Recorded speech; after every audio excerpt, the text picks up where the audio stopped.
Molts dels aficionats al submarinisme es decideixen un moment o l'altre a dur una càmera fotogràfica per retratar tot allò que veuen durant les seves immersions. Emperò, la fotografia submarina té una sèrie de característiques que la fan més difícil que la fotografia practicada a la superfície.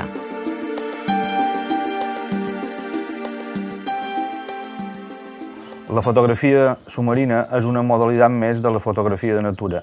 El que passa és que aquesta modalitat té unes característiques especials, que venen condicionades sobretot per la dificultat del medi on se desenvolupa i també per l'equip especial que necessites per dur-la a terme.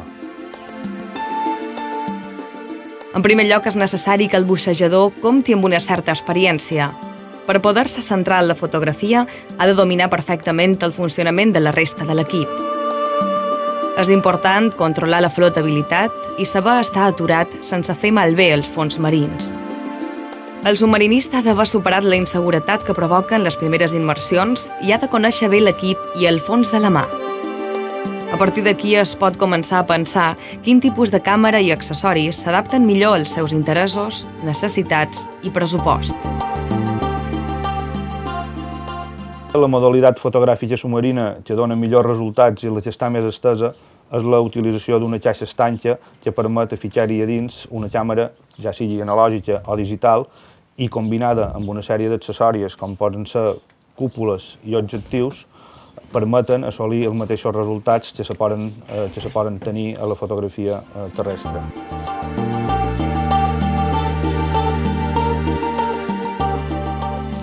Avui en dia, les càmeres digitals, amb una petita inversió, se poden obtenir molt bons resultats sota l'aigua.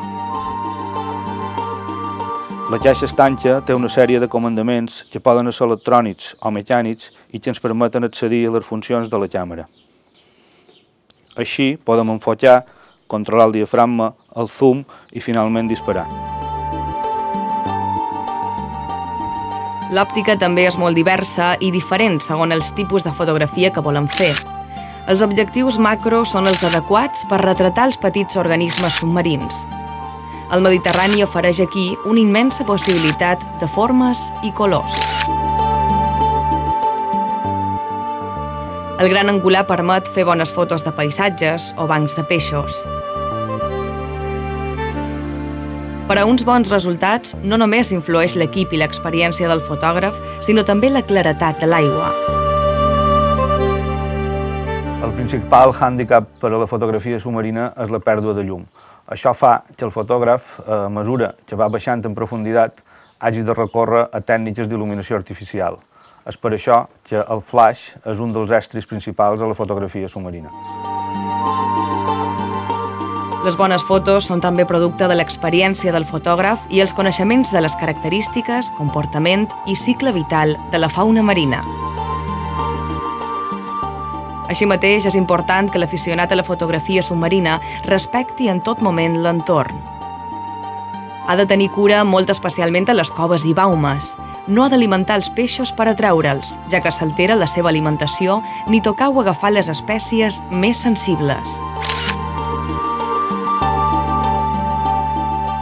Tampoc ha de despreciar els perills d'algunes espècies que poden provocar picades o mossegades que poden arribar a ser greus. Una foto només és una bona foto si per obtenir-la no s'ha posat en perill la pròpia vida ni la de la resta de criatures marines.